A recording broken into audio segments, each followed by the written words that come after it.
ජීවිතයට සුබවන හීන දකින්න අපි හැමෝටම අයිතියක් තියෙනවා. ඒත් අනුන්ගේ හීන උදුරගන්න නම් අයිතියක් නැහැ. ඉතින් ඔයාලා හැමෝම හොඳින් නේද? ඔන්න මං අද ඔයාලට සුදු සෙල්ල පළවෙනි කොටස අරගෙන ආවා. ඔයාලට මේ ගැන කෙටියෙන්ම කිව්වොතින් ගොඩක් හීන අහිමි වෙච්චි දුප්පත් අහිංසක කොල්ලෙක්ගේ ජීවිත කතාවක් තමයි මේ කතාවෙන් විවරණය කරන්නේ. ඉතින් කතාව අහන්න දෙකටම මාෂිත් එක්ක එකතු වෙලා ඉන්න. මාෂි ඔයාලට ගොඩාක් ආදරෙයි. සුදු සෙල්ල. චූටිදෝ හනේ තාම නිදි නේද මේ කෙල්ල? නැගිටින්න නැද්ද ළමයෝ? 9:00මාරත් පහු. තව චුට්ටකින් නැගිටින්නම් අම්මා. ඔළුවත් රිදෙනවා මගේ. අර මොකද? ඊයේ රාත් ඔයා වෙලසෙනින් නිදාගත්තනේ දරුවෝ. අනේ මන්ද අම්මා. ඇඟටත් හරි නෑ හිතටත් හරි නෑ.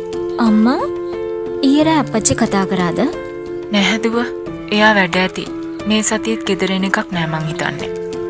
ගෙදර ආව කියලාත් එයා අපිත් එක්ක නැහැනේ අම්මා. එයාට ලොකු බිස්නස් එක විතරයිනේ. අප්පච්චි මේ මෑතකදී ඉඳන් හරි වෙනස් අම්මා. මට ඒක තදින්ම දැනුණා. මගේ මැනික මේ අහන්නකෝ. අප්පච්චිට එයාගේ බිස්නස් වැඩත් එක්ක අපිත් එක්ක ඉන්න වෙලාවක් නැතුව ඇති. අම්මා මම ඔයාලගේ දුවනේ. ඔයාලට ඉන්නේ මම විතරනේ. ඇයි ඉතින් අප්පච්චිට බැරි ඔය වැඩ ටිකක් පැත්තකට දාලා මාත් එක්ක ඉන්න? හරි දරුවෝ. මං අප්පච්චිට කතා කරන්නම්. දැන් නැගිටලා ගිහලා කෑම කන්න ලෑස්ති වෙන්නකෝ. සුදු සෙල්ල. කාන්තිගේ සමීගේ එකම දුව තමයි නෙතුලි කියන්නේ. ආදරයට කියන්නේ නෙතු කියලා. එයාලා සිහිනලගේ අසල්වාසියෝ. කොයිතරම් සල්ලි තිබුණත් එක වෙලාවකට ඒ තුන්දෙනාම ජීවත් වුණේ ලෝක තුනක. සුදු සෙල්ල. පුතේ අර සිහිනලගේ අම්මා පන්සලට දානයක් දෙන්න ඕනි කිව්වා. එයාලගේ තාත්තා නැති වෙලා අවුරුදු 5ක් වෙනවයි කියලා. අනේ එහෙමද? සිහින පව් නේද අම්මා? ඇත්තටම අම්මා ඇයි ඒ ඇක්සිඩන්ට් එක ගැන කවුරුත් හෙව්වේ නැත්තේ? හෙව්වේ කියලාත් මොනව කරන්නද දරුවෝ? නඩුවක්වත් කියා ගන්න වත්කමක් නැහැ යාලට. අම්මා අපිට බැරිද යාලට උදව් කරන්න? ඒ කිව්වේ මොන වගේ උදව්ද? මං කියන්නේ සිහිනලගේ තාත්තගේ ඇක්සිඩන්ට් එක උනේ කොහමද? එයා නැති උනේ කොහමද කියලා අපි හොයලා බලමු කියලා අම්මා. ඒක දැන් අවුරුදු 5කටත් වැඩිනේ දරුවෝ. ඕවා කොහොම කියලා හොයන්නද? අවුරුදු 5 නෙවෙයි අම්මා. ඔය අවුරුදු 30-40 ගිහිල්ලත් මර්ඩර්ස් වෙච්ච ඒවා හොයන්නේ. අනේ මේ ඔළුව විකාර කරන්නේ නැතුව ඔන්න ඔය කැම ටික කන්න ළමයෝ. අපි සිහිනලාට මොකක් හරි උදව්වක් කරමු පන්සලට දාන්නේ දෙන්න. ඔව් අම්මා. ජයන්ති නැන්දනම් පව්. මොනවා වුණත් ඉතින් මේ මිනිස්සයාට දානයක් දෙන්න ඕනි කියලා හිතේ හරි තියෙනවනේ. අපි උදව් කරමු. සුදු සෙල්ල. කෙනෙක්ගේ ජීවිතයකට අම්මා හරි තාත්තා හරි නැති වෙනවා කියන්නේ ඒ මුළු ජීවිතේම අඳුරුයි කියන එකයි. ඉතින් ඒ අඳුර මැදින් සිහිනටත් ආලෝකයක් සොයාගෙන යන්න පුළුවන් වෙයිද? සිහිනගේ ජීවිත කතාව සම්පූර්ණයෙන්ම දැනගන්න දිගටම සුදු සෙල්ලත් එක්ක එකතු වෙලා ඉන්න කියලා ආදරෙන් ඉල්ලනවා. ජීවිතේදී කොච්චර ප්‍රශ්න ආවත් ඒ ප්‍රශ්නවලදී දුක හිතුණත් කඩාගෙන වැටුණත් ආයෙමත් අමුතුවෙන් නැගිටින චරිත ඉන්නව නේද? අන්න යාලා තමයි ජීවිතේට ගොඩක් වැදගත් වෙන්නේ. ඉක්මනින්ම කතාව පැත්තට යමු නේද? වෙලාව හවස 3ට විතර ඇති. සිහින නම් හොඳටම නිදි. හැබැයි ගේ පුරාම පැතිරුණු මිහිරි සුවඳකින් සිහින නැගිට්ටා. සුදු සෙල්ල. මොනවද අම්මේ මේ සුවඳ ගගා හදන්නේ? බඩගින්නත් ඇවිස්සෙනවා. මම මේ පොල් ටොෆි වගේක් හදනවා තේ බොන්න කියලා. පුතාට බඩගිනි නම් බත් කාලා ඉන්න. නෑ අම්මේ ඕනි නෑ. ඉඳලා තේ කම්ම බොමු. පුතේ අනේ අර නේතු ළමයටත් මේන් ටිකක් ගෙනihin දෙන්න පුළුවන්ද? ඒ ළමයා හරි මාසයි පොල් ටොෆි වලට. එක පාරක් අපිත් එක්ක වන්දනාවක ගිහිල්ලා කඩ පේලියකින්ම පොල් ටොෆි කකා ගියා. බඩජාරි කෙල්ලෙක් නේ අම්මා. ගෙනihin දෙන්නම්. ඔයාගේ ජොබ් වැඩේ මොකද වෙන්නේ පුතේ? දැන් නම් ඉතින් මටත් මහන්සි පුතේ. වැඩක් කරගන්න අමාරුයි. ඒකක්මනින් හරියයි අම්මා. බලමුකෝ මොකද වෙන්නේ කියලා. කොහොමත් අම්මා වැඩට යනවට මං කැමති නෑ. මෙන්න මේ ටික ගෙනහින් දීලා ඉක්මනින් එන්නකෝ ඔයත් ඒ බොන්න. සුදු සේල අම්මා ඔතලා දීපු පොල් ටොෆි ටිකත් අරගෙන සිහින ඉක්මනින්ම එළියට බැස්සේ නෙතුලගේ ගෙදර යන්න. සිහිනයි නෙතුලේ කියන්නේ පුංචි කාලේ ඉඳලම අසල්වැසියෝ වගේම හොඳම යාළුවෝ දෙන්නෙක්. ඉතින් එයාලා දෙන්න ලොකු වෙන්න ඒ යාළුකම තව තවත් ශක්තිමත් වුණා. සුදු සේල ජයන්ති නැන්දේ ගෙදර කවුද? ජයන්ති නැන්දා ගෙදර නෑ පුතේ. එයාගේ දුව විතරයි තමයි ඉන්නේ. මේ අත්තම්මනේ ඉන්නේ. කොහොමද ඉතින්? මොකද්ද කිව්වේ? මාව පේන්නේ එහෙමද? ඇයි දන්නේ දැන් බෙරිහන් දීගෙන ජයන්ති නැන්දාව හොයාගෙන ආවේ? කාන්ති නැන්දාගේ පුතා. මෙන්න අම්මා මේක දෙන්න කිව්වා. මේ මොනවාද මේ? සුවඳේ බෑනේ. පොල් ටොෆි මං ආසම කෑමක්. ඔව් අම්මා මට කිව්වා කොහෙද වන්දනාවක ගිහින් පොල් ටොෆි කඩ ගානකට වැඳ ගියා කියලා. අනේ මේ යනවද බොර නොකිය. වැඳ නම් නෑ කකා ගියා මිසක්. මාත් යනවා. මටත් ඒ පොන්න බරක් වෙනවා. පරිස්සමෙන් ඉන්නවා බටකොලාච්චි. හරි. සිහින අම්මට මාව මතක් වුණාට තැන්ක් යූ කිව්වා කියන්න. සුදු සේල වෙනද නම් ඉතින් සිහින නෙතුලගේ ගෙදර ගියාම නෙතුගේ අම්මත් එක්ක ගොඩාක් වෙලා කතා කර ඉන්නවා. හැබැයි ඉතින් අද නම් ඒ chance එක නැති වුණා. සිහින ඉක්මනින්ම ගෙදර ආවා. සුදු සේල ඔයා ගිහිල්ලත් ආවද පුතේ? ඉන්නකො මං ඉක්මනින් තේ හදන්නම්කෝ. ඔව් අම්මා. ජයන්ති නැන්දා හිටියෙත් නෑ. ඉතින් ඉක්මනින් ආවා. නේතු දරුවා මොකද කිව්වේ? අනේ ඒ කෙල්ල නම් හරි සීදේවි කෙල්ල. කිසිම අහංකාරකමක් නෑ. දීපුවා උදුරලම ගන්න ඇති. අම්මෝ සීදේවි කටර එකක් ඒක. අනේ ඉතින් හුරතලයට හැදිච්ච කෙල්ලනේ. පව්. මේක බීලා ඉක්මනට යමු පුතේ. අන්න අර දර වගේක් තියෙනව වැස්සෙන් ඉස්සරලා ඇද ගන්න ඕනේ. තේමුණොත් මහා අපරාධයක් වෙන්නේ. මේ අම්මා පැත්තකටලා ඉන්න. මං ওই ටික ඇදලා දෙන්නම්. සුදු සේල කොච්චර අගහිකකම් මැද්දේ වුණත් සිහිනගේ අම්මා සිහිනව රැක බලාගත්තේ හරිම ආදරෙන්. ඒ දාරක සෙනෙහස නම් කවදාවත් අඩු වෙලා නැහැ. ඉක්මනින්ම යමු කතාව පැත්තට. නෙතුට උදේම ගොඩක් දුක හිතිලා අඬා ඉන්නවා. එයා රැට කාලත් නෑ. නෙතුට ලොකු ප්‍රශ්නයක් වගේ. ගිහින් බලමු නේද? මොකද නෙතුට තියෙන ප්‍රශ්නේ? සුදු සේල නෙතු සුදු මැනික මොකද මේ අඬන්නේ? මොකද උනේ කියන්න මට? අප්පච්චි ෆෝන් එක ආන්සර් කරන්නේ නැහැ අම්මා. මට හිතාගන්න බෑ ඇයි එයා එහෙම කරන්නේ කියලා. අනේ මැනික අප්පච්චිට ගොඩක් වැඩ ඇතිනේ පුතේ. අපි ටිකක් ඉමුකෝ ඉවසලා.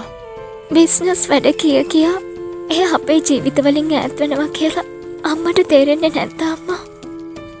ඔයා දැන් කී පාරක් කෝල් කරාද කියන්නකෝ.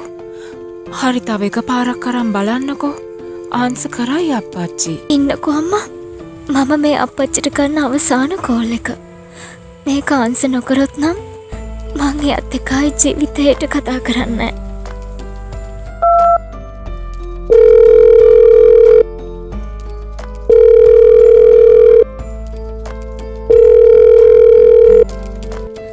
හලෝ අප්පච්චි මොකද කරන්නේ? ඇයි මට කතා කරන්නේ නැත්තේ? අනේ මගේ මැනික කොහොමේ අඬනවද ඔයා? අප්පච්චි ඉක්මනින් එන්නම්කෝ. තව දවස් 3කින් නෝ මගේ මැනික. ඔය බිස්නස් එක විතරද ඔයාගේ ජීවිතේ අප්පච්චි? ඔයාට මාව එපාද? මට ඔයා නැතුව පාළුයි. හරි මගේ මැනික නාඩ ඉන්නකෝ දැන්. එනවනේ මගේ දෝනිය බලන්න. අම්මද එයාට කියන්නකෝ මම දවස් 3කින් එනවයි කියලා. හරි අප්පච්චි මං අම්මට කියන්නම්. සුදු සේල බලන්නකෝ ඉතින් තාත්තෙක් දුවෙක් අතර තියෙන බැඳීම කොයිතරම් සුන්දරයිද කියලා නෙතුගේ ඒ ප්‍රශ්නෙත් කොහොම හරි විසඳයි නේද? අපි බලමුකෝ. ඒ අතරේ සිහින නම් හොඳටම නිදි. සුදු සේල. පුතේ සිහින අනිද්දට තාත්තගේ දානේ. දැන් නිදාගෙන ඉඳලා නම් හරියන්නේ නෑ ඔහොම. කරන දෙයක් ඉක්මනට කරන්න ඕනේ. ටවුන් එකට යන්න ඕනේ. අම්මා ඉන්නේ ඉතින්. මම ඒව ටික අරන් එන්නම් ගිහින්. අනේ ඔව් ෂෝක් මිනිස්සයව තනියම යවන්න. අර කළුව මාරපන් ගියා වගේ තියෙයි. හරි මං ඉතින් අම්මගේ පොඩි එකානේ. අර නිතුදුවත් එන්නම් කිව්වා ජයන්තිත් එක්කම. දානේ වැඩ ටික ඉවර කරගන්න උදව් කරන්න. යන ගමන් මතක් කරගෙන මෙයමු නේද? අම්බෝ කනක් කැලේ ඉන්න නැති වෙයි. ඒකට ටකරම වගේනේ. අනේ පව්දරුවෝ ඒ කෙල්ල හරිම හොඳයි. සමීත් ආවේ නෑ නේද දැන් ගොඩ දවසකින් විතර. සමී මාමට නම් ඉතින් බිස්නස් එකෙන් තොරලවක් නෑනේ. ඉදර ආවත් කාමරේ ඇස්සේ ඉඳලා බිස්නස් එකේම එල්ලිලා තමයි ඉන්නේ. අපිත් එහෙනම් ලෑස්ති වෙලා යමු නේද? සුදු සේල. සිහිනයි සිහිනගේ අම්මයි දෙන්නම දානට අවශ්‍ය කරන කළමනා ගේන්න තමයි ටවුමට යන්න පිටත් වුණේ. ඉතින් අම්මයි පුතයි යන ගමන් නෙතුලගේ ගෙදරටත් ගිහිල්ලා දාන ගැන මතක් කරන්න තමයි කතා වුණේ. සිහිනට නම් නෙතුව දකින්නකම් ඉවසිල්ලක් නැතුවයි හිටියේ.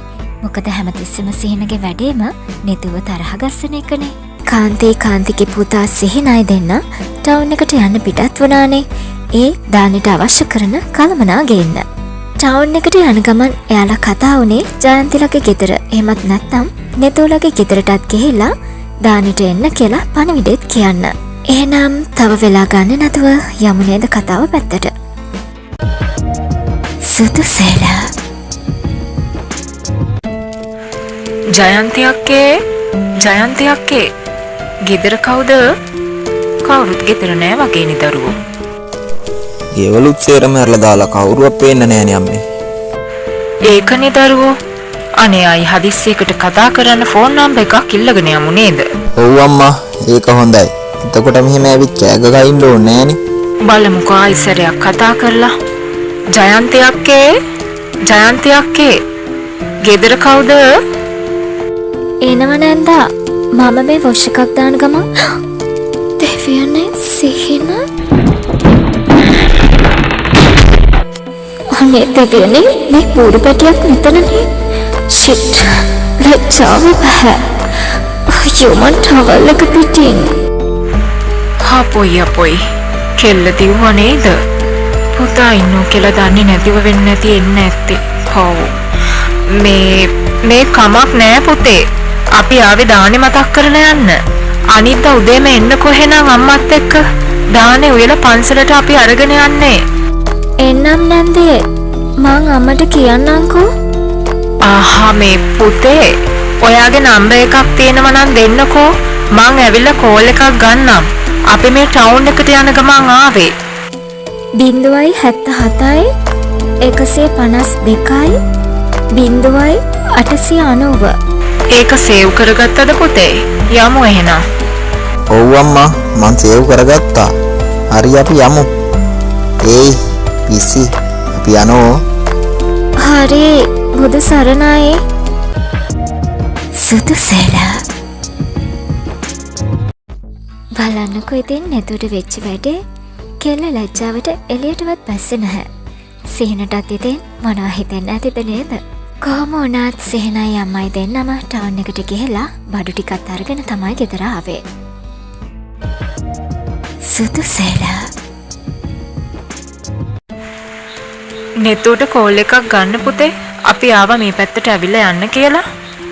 මං ගත්තා අම්මා. ෆෝන් එක ආන්සර් කරන්නේ නෑ. තව කෙල්ලට මං ඉස්සරහට ඇවිත් ලැජ්ජා හිතෙන්නේ නැති. තවල් කොටේකුත් ඇඳගෙන න්යාවේ. මොනවා වුණත් කෙල්ලගේ පුතුම ලස්සන. පිස්සුව හැදෙනවා මට නම්. මොනවද දරුවෝ hina වෙවි කල්පනා කරන්නේ? මොකුත් නෑ අම්මා. බඩගිනි. තේ එකක්වත් බොමු නේද? අම්මා මේ අපිට මොකුත් අමතකුනේ නෑ නේද? සේරම් බඩු ගෙනාවනේ දාන්නට ඕන. ඒ ටික නම් සේරම ගෙනාව දරුවෝ. ඒත් මේ ලිස්ට් එකට නොදාපු ටිකක් තියෙනවා හන්දියේ කඩෙන් ගන්න. ඔයාට පුළුවන් නම් නැතුව ආවට පස්සේ ගිහිල්ලා ඒ ටිකත් අරගෙන එන්නකෝ. ඒකේ ආවොත් බලමුකෝ අම්මා. අරන් ඉන්න බැරිය එතකොට. අම්මා කියනකොට මං එනෝ පැද්දි පිස්සු කෝලමක්. නියම වෙලාවට නේද දුව අපිත් ඇවිත් තියෙන්නේ. මෙහාට මේ එන්න බැහැමයි කිව්වා. මම මේ බලෙන් ඇදගෙන ආවේ. අනිද්දා දානේ කියපු නිසා. ජයන්ති අක්කේ එන්න රස්නෙම්ම පොත හැකි තේක. මේ ඔහොම ඉන්නවා. මොකෝ ෆෝන් එක ආන්සර් කරේ නැත්තේ? මම මැසේජ් එකකුත් දැම්මනේ මම සිහින කියලා. ඉතින් මං ඒ හින්දා තමයි ෆෝන් එක ආන්සර් නොකරේ. ඇයි මොකෝ නිකන් 아무තු විදිහට බලන්නේ? ජීවිතේට මාව දැකලා නැහැ වගේ. නෑ ජීවිතේට දකින්න හිතුවේ නැති දේවල් අද තමයි දැක්කේ. මෙයාගේ කට ගෙදරට එනකොට කතා කරලා එන්න දන්නේ නැද්ද? මන් දන්නේ කොහොමද එයත් එතනේ කියලා. අම්මේ හරි මේ ඒක නෙමෙයි.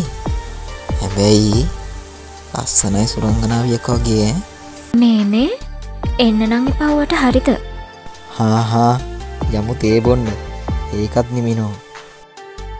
සුදු මැණිකේ සිහිනත් එක්ක ගිහිල්ලා අපි මේ ලියපු බඩු ලිස්ට් එක අරගෙන ඉන්න පුළුවන්ද ඔයාට?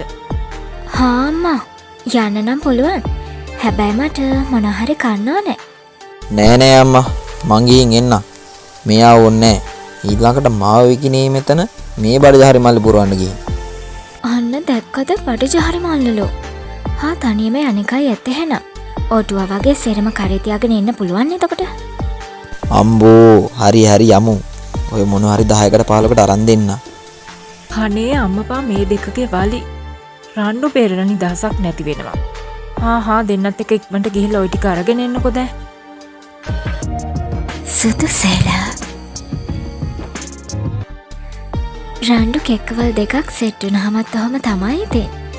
ඔයාලට මොකද හිතෙන්නේ සිහිනයි නෙතුයි ගැන? දෙන්න ඉක්මනට සෙට් වෙයිද? බලමුකෝ නේද? කතාව දිගටම අහගෙන ඉන්නකෝ. සිහිනයි නෙතුයි දෙන්න දානෙට අවශ්‍ය කරන කලමනා ගේන්න ටවුන් එකට යන්න තමයි පිටත් වුණේ. වැඩි වෙලා ගන්නේ නැතුව අද කතාවේ මොකද වෙන්නේ කියලා ඉක්මනින්ම බලන්න යමු. සුදු සේලා මේ දැන් ඔය ඔක්කොම දේවල් ගන්නේ කොහෙන්ද? ඔන්න ඇවිදින්න නම් බෑ ගොඩක්. ඔක්කොම එක තැනකින් ගන්න ඕනේ හරිද? ඔව් එක තැන සේරම තියෙයිද දන්නේ. එහෙම වුණොත් මම ඔයාව කඩෙන් තියලා මං අනිත් ඒවා අරන් එන්නම් ගිහින්. මොකක්? මාව කඩෙන් තියනවා කිව්වේ දැන් විකුණන්නද දන්නේ? අනේ කටවාගෙන යමන් කොට කරන්න. එක්කන් ආවට වඩා හොඳ ගෙදරම තියලා ආවන. මං දැන් කතා කරන එකද ප්‍රශ්නේ? හරි මං දැන් කතා කරන්නේ නැහැ. මං ගෙදර යන කල්ම කතා කරන්නේ නැහැ. හරිනේ? මේ ලොකු දෙයක්. ඔට්ටුයි බෑ වගේ කට වැහුණු. මං පාරේ හඳුන් නැතුව දුවනවා අම්මපා. අඩේ ඉන්න මගේ බැජියෙන් මේ චුට්ටක් ඉන්නේ බානවා. මචන් සිහිනය අඩෝ කොහොමද බා? මම නම් පොඩ්ඩක් ලංකාවෙන් එළියට ගිහලා හිටිය බිස්නස් වලට. දැන් සතියක් විතර යනවා ලංකාවට ගිහලා. ඉතින් මොනවද උඹලා විස්තර? මාත් ඉන්නවා ඉතින් ජොබ් එකක් හොයන ගම. මොනවා කරන්නද? ඉතින් කොහෙද මේ යන්නේ? මේ උඹේ නෑ බං. මේ ගෙවල් ළඟ එක්කනේ. අපි මේ යනෝ අපි තාත්තගේ දානේ බං අනිද්දා. ඒකට බඩු වගේක් ගන්න ආවා. මේ නෙතු. හෙලෝ නෙතු. පින්නඩුවට උදව් කරන එක නම් හොඳයි. හලෝ බානෝ. ඔව් ඉතින් අපිට අන්තිමට ඉතුරු වෙන්නේ කරපු පව්පින් විතරනේ. අන්න කතා කරා ඔට්ටුව පරාදයි. හොඳේ. අනේ මේ සිහින ඉන්නවක මං පස්සේ අල්ලගන්න. සුදු සේලා සිහිනයි නෙතුවගේ වැඩේ මේ තින් හැමතිස්සෙම රණ්ඩුනේ. බානු කියන්නේ සිහිනගේ ඉස්කෝලේ කාලේ හොඳම යාළුවා. ලොකු කම්පැනි එකක අයිතිකාරයෙක් වගේම ගොඩක් හිත හොඳ කෙනෙක්. සිහින බානුව දැක්කේ අවුරුදු 5කට පස්සේ. සුදු සේලා ඒක නෙමෙයි බානු. අනිද්දා අපේ පැතිවරේ මචං. විසී නැත්තම් පන්සල් යන්නත් එක්කම බලාගෙන හොඳේ. එන්නම් බං කොච්චර විසි වුණත් උඹ දන්නවනේ ඉතින් මං ගැන. ඒක නෙමෙයි බං. ඇත්තටම උඹලා තාත්තට අපරාධි කරපු එක කවුද? පවුවේ මොනසර වෙච්ච අසාධාරණේ නා. ඒක හොයාගන්න පුළුවන් වුණා නම් බං අපි තාත්තගේ දානේ එකම උගේ දානේ දෙන්නත් මං සෙට් කරලා අනිවාර්යෙන්ම. අනේ සිහින ටිකක් තේරුම් ගන්න. මමත් කියන්නේ ඔයාට ඒ වැඩිකාරයව හොයලා නීති ඉස්සරහට ගේන වැරෙන්න මිනිමරුවෙක් වෙන්න කියලා නෙවෙයි. අපි බලමු මොකක් කර විසඳුමක් තියෙන්නේ. මාත් උදව් කරන්න. අපි කොහොම හරි මේ කේස් එක හොයාගන්න ඕනේ. මොකද මේක ස්වභාවික මරණයක් නෙවෙයිනේ. මේක මර්ඩර් එකක්. මට උඹේ වචනත් ඇති බං අනිවාර්යෙන්. ඒකත් ලොකු හයියක්. බානුවා මචං එහෙනම් අනිද්දා ෂුවර්නේ? අනිවාර්යෙන් එනවා කොල්ලෝ. සීනා මාත් යන්නද බං? ඒ වාහනේට පාර්ට්ස් එකක් ගන්නත් එක්ක ආවේ. අපි අනිද්දා හම්බෙමු වෙනා. යන්නත් නේතු. බයි. හරි බානු පරිස්සමින් යන්න. සුදු සේලා බානු යන්න හැරලක් නෙතෝගේ දිහා හරි හුරු පුරුදු බැල්මකින් බැලුවා. සමහර විට නෙතෝගේ කටහඬ හුරු බෝඩි පෙනුම නිසා වෙන්නත් ඇති. හැබැයි ඉතින් නෙතෝ බානුත් එක්ක කතා කරාට ලොකු කේන්තියකින් හිටියේ. සුදු සේලා මොකද පිස්සී පුපුරන්නේ? මූණක් රතු වෙලා. ලස්සනේ වේ. පුපුරන්නේ නේද? මං ගෙවල් ළඟ එක්කෙනානේ. මේ ගෙවල් ළඟ අයත් එක්ක වැඩි සම්බන්ධකම් ඕනේ නෑ. හරිද? පාඩුවේ යන්න. අයියෝ ඒ පාර තව වචනයක් අල්ලගෙන. සෝරි ඉතින්. එහෙම කියවුණා මට. අඩුම තරමේ මම නංගී කියලා කියන්න තිබුණා. එහෙම නැත්නම් යාළුවෙක් හරි කියන්න තිබුණනේ. ගෙවල් ළඟ එක්කෙනා. මං ගෙවල් ළඟ එක්කෙනා තමයි. අනික තව දෙයක්. මොකටද මේ ගෙවල් ළඟ එක්කෙනාව එක්කගෙන ආවේ මේ වගේ වැඩකට? හරි ඉතින්. මං ඒක ඒ තරම් හිතුවේ නෑ මැනික. අනේ මේ මම ගෙවල් ළඟ එක්කෙනා. මට මැනික ගන්න එන්න ඕනේ නැහැ. කට වහගෙන පාඩුවේ යමු. ආවා මෙතන. ගෙවල් ළඟ එක්කෙනා. ඉන්නවක මං ගෙදර ගිහින් කියන්න. සුදු සේලා. හම්මෝ බලන්නකෝ ඉතින් රණ්ඩුව. මේ කෙල්ලන රණ්ඩු කෙක්කක්. රණ්ඩුවෙන් කොහොම හරි සිහිනයි නැතුව බඩු ටිකත් අරගෙන ඔන්න ගෙදර ගියා. ඉතින් අවශ්‍ය කරන දේවල් සේරම ලෑස්ති කරගෙන අනිත වෙනකොට පාන්දරම පන්සලට දානේ අරගෙන යන්න තමයි කට්ටිය කතා වෙන්නේ. යුගයේ ආදරණීය කතාවේ ඉස්සරහට මොකද වෙන්නේ කියලා දැනගන්න ඕනේ නම් දිගටම සුදුසේලත් එක්ක එකතු වෙලා ඉන්න කියලා ආදරෙන් ඉල්ලනවා. එහෙනම් මාෂි අතට ගිහින් එන්නම්. ඔයාලා පරිස්සමින් ඉන්න. Dream Life